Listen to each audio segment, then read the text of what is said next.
Hi everyone, our topic is Treating Type 2 Diabetes with a Low Carbohydrate or Ketogenic Diet by Kate Aggrove, Yesenia Castro, Jeanette Dormio, Valerie Grinald, Melissa Long, and Stephen Moon. Treating Type 2 Diabetes mellitus with a carbohydrate restricted diet is a relatively new approach gaining acceptance.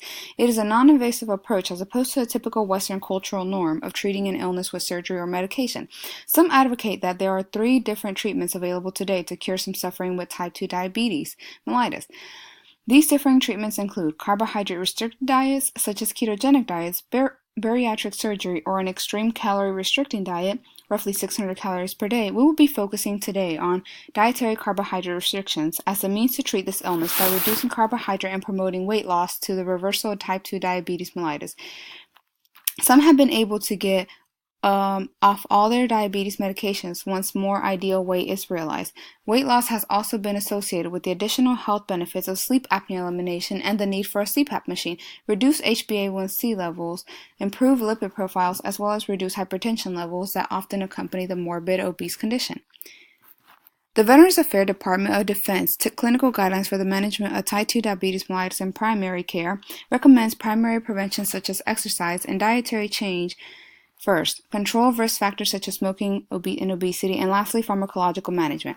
The 1992 U.S. Food Guide Pyramid has been discounted and debunked as a wealth of misinformation. The pyramid recommends 6 to 11 highly complex carbohydrates as the base, with fats being located at the top of the pyramid. We now know that this dietary guideline can be directly correlated with the obesity epidemic. Many substituted high-content sugar carbohydrates at the bedrock of their diet. The VA/DoD has new guidelines for veterans embracing a carbohydrate-restricting diet or a ketogenic diet with the oversight of a dietitian, if, as is often the case, a Mediterranean diet is not embraced due to cultural norms. According to the International Diabetes Federation, diabetes is expected to continue to increase due to the global epidemic of obesity, inactivity, metabolic syndrome, and poor dietary choices, including large portion sizes, obesity, especially in the abdominal area, that has been identified as a precursor to hormonal imbalances, metabolic syndrome, and the predisposition to the development of type 2 diabetes. Roughly 9% of the adult population worldwide has diabetes mellitus. 425 million people in total have the illness, costing an estimated $727 billion in healthcare expenses. Fully 50% of them remain undiagnosed. 17% of all obstetric deliveries are to mothers with gestational diabetes. And lastly, the morbidly obese have the highest incidence of type 2 diabetes mellitus of any weight group. As weight increases above normal BMI level, so does the incidence of severity of type 2 diabetes mellitus. So how do we apply the logic model for program evaluation? Situation: majority of the clinic patients are diabetic struggling with disease management. Providers lack knowledge of low-carb ketogenic diet to help clients more successfully manage their type 2 diabetes mellitus. So long-term outcomes in this case, and the providers lack the knowledge of a ketogenic diet. Research evidence supports its application and can have positive outcomes on management of diabetes for these patients. The long-term outcome is the education of the providers, education of the clients, and finally a better managed diabetic condition in which the diabetes management services of the clinic are no longer needed. Some intermediate outcomes are clinic providers must be educated on what a ketogenic low-carb diet is and how this positively influences the body's natural ability to regulate blood sugar and insulin response. Clients are educated by providers on ketogenic diet and how to follow this low-carb diet to achieve success in the management of their own blood glucose. One continues to look towards achieving the long-term goal of providers' education that will provide successful healthcare outcomes for clients. Here, the staff are educated using latest research on applying a ketogenic diet to diabetes management. Once they have this knowledge, they can then educate their patients. Some short-term outcomes include if providers increase their knowledge about the positive effects of a ketogenic diet by being presented with the latest research, evidence, and teach this to their patients, then the clients of the clinic will also increase their knowledge of the benefits of a ketogenic diet and how its application can help them manage their own disease. Outputs: program providers research data that illustrate the benefits of ketogenic diet to clinic provider group.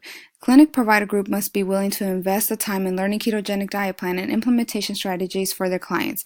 Inputs: education team will need time and space at the clinic to teach provider group, possibly after hours, to ensure all APRNs and RNs attend along with the physicians.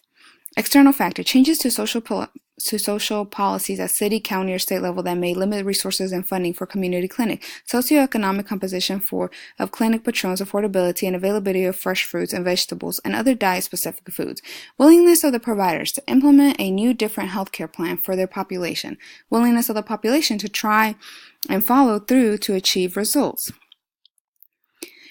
Assumptions: continue funding for clinic operations, additional funding/donations for ketogenic diet literature and videos for clients in waiting room, staff that will continue to be available to volunteer to teach the program to other staff and clients, assumptions that providers will agree with tenets of ketogenic research, be on board with the program, and be willing to invest time and effort to master the literature and teach it to the clients, assumption community will respond to the ketogenic diet program positively, and that it will help reduce and strain on the community resources for type 2 diabetes mellitus.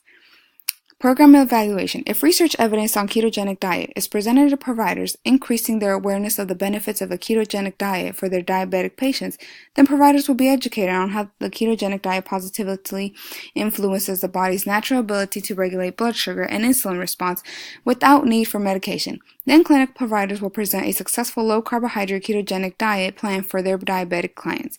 And then the client who properly follows ketogenic diet will successfully manage their disease through the ketogenic diet and no longer need medication and clinic services for disease management.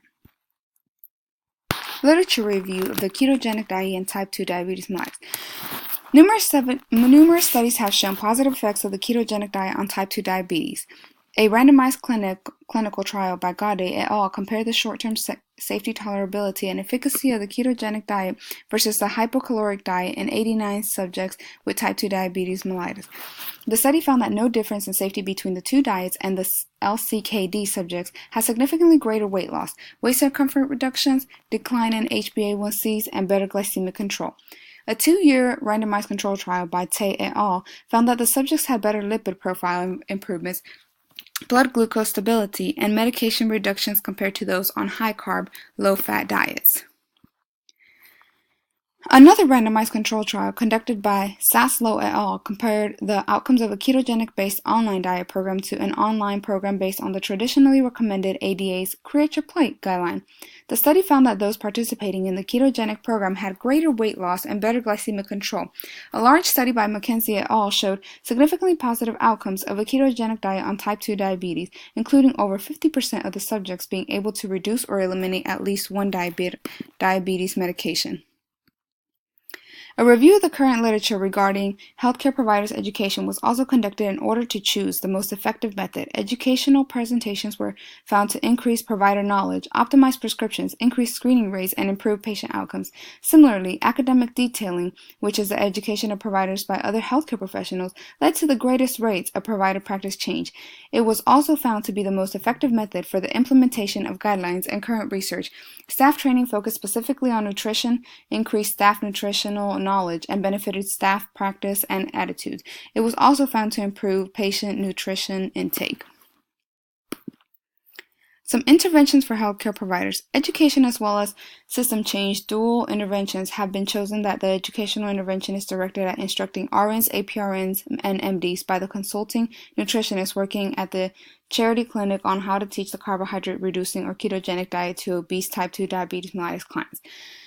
Systems change would be a diet instruction policy for patients with brochures that teaches a low-carbohydrate diet to reduce weight and potentially lead to a reduction in A1C, blood pressures, and sleep apnea, potentially leading to enough weight loss that diabetic medications, hypertension medications, and sleep apnea devices would be eliminated at a cost saving to the patient and the society at large, while also improving the patient's overall health.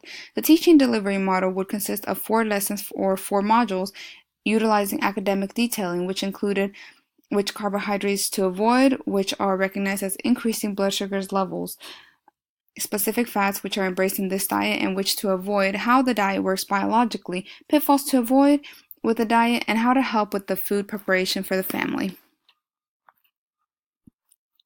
Interventions for the health providers. Introduction with learning objectives. Pre-test before the lecture begins to assess current knowledge. 5 questions each test. No grade given.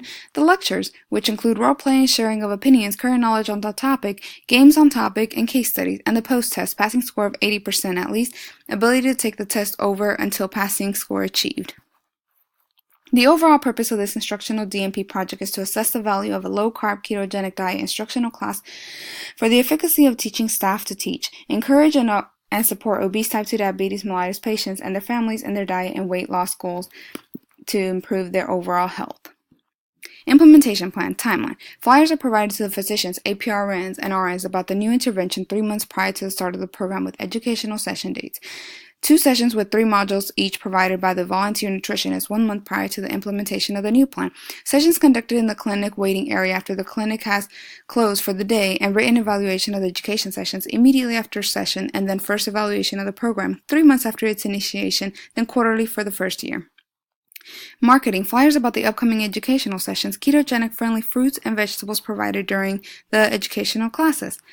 The cost associated with educating the providers and staff is nominal, as the space is already available in the clinic and the nutritionist has volunteered to provide the education.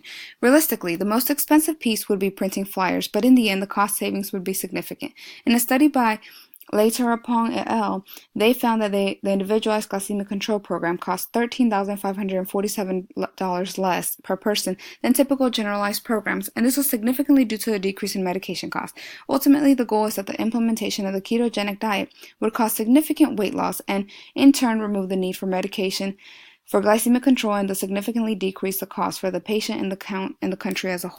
Some potential challenges include provider resistance to change, extra time for training, scheduling conflicts, equipment malfunctions, unforeseen illnesses, employees not wanting to stay late after work or coming in on an evening off, the TV not working for the video portion of the settings, or nutritionists not being available to teach the classes. Short-term outcome evaluation. Providers will evaluate their acceptance of the ketogenic diet using a Likert scale. The survey will be collected by the nutritionist to find out if the presentation was effective in convincing providers of its effectiveness for type 2 diabetes mellitus. This will be completed right after the education session. Intermediate outcome evaluation. We will evaluate the provider knowledge of ketogenic diet, post-test evaluation with 80% to pass rate, and the evaluation provider ability to educate on ketogenic diet with at least an 80% to pass as well. Long-term outcome evaluation. The provider's successful low-carbohydrate ketogenic diet plan will be evaluated by the nutritionist for substance and accuracy to the ketogenic diet. If guidelines are not followed or adjustments need to be completed, the nutritionist will help to correct these. The evaluation of the client's success will be completed by the clinic on a 3-month basis. Patients will follow up with their hemoglobin A1C checks and weight checks. Based on this information, medications will be adjusted at that time with the goal of weaning patients off medication when glucose numbers are managed with diet and exercise alone. Evaluation plan. During the process of the program, will be completed to find out if changes need to be made to allow for the program to be successful. The first area that will be evaluated is that the patient's compliance with follow-up. 6 months into the program, staff will check patient attendance of follow-up meetings. If the patients are missing meetings, patients will be surveyed to find out what complications are arising for them to be missing the meetings. Based on this information, changes may be made to help accommodate these patients. Next, the patients will be evaluated at their follow-ups for compliance with diet. If patients are having difficulty with following the re-education and adjustment to make diet and more convenient will be completed by providers. Thirdly, the staff will be educated for compliance with follow-ups. They will be assessed on their effectiveness in re-educating and reminding patients of their follow-up appointments. If found not to be effective, providers will re-educate on techniques for educating and follow-up. Lastly, the cost of the program will be evaluated to make sure that the program that is in place is feasible for sustainability. At the program end, evaluation will be completed to assess program effectiveness. The first factor to be assessed are the patient numbers. We will evaluate the patients to see if they were able to maintain diet and decrease their hemoglobin A1C numbers. The second factor will be the clinic success numbers. This will look at the numbers of the patients in the program and that attend the clinic that were successful in decreasing their hemoglobin A1C numbers. Lastly, the cost will be evaluated both for patients and clinic. There will be an evaluation to see decreasing medication, decreased cost of patients. The clinic will see if the cost of the program was effective in decreasing numbers so that the reimbursement is And here are our references. If anybody has any questions, feel free to email us. Thank you.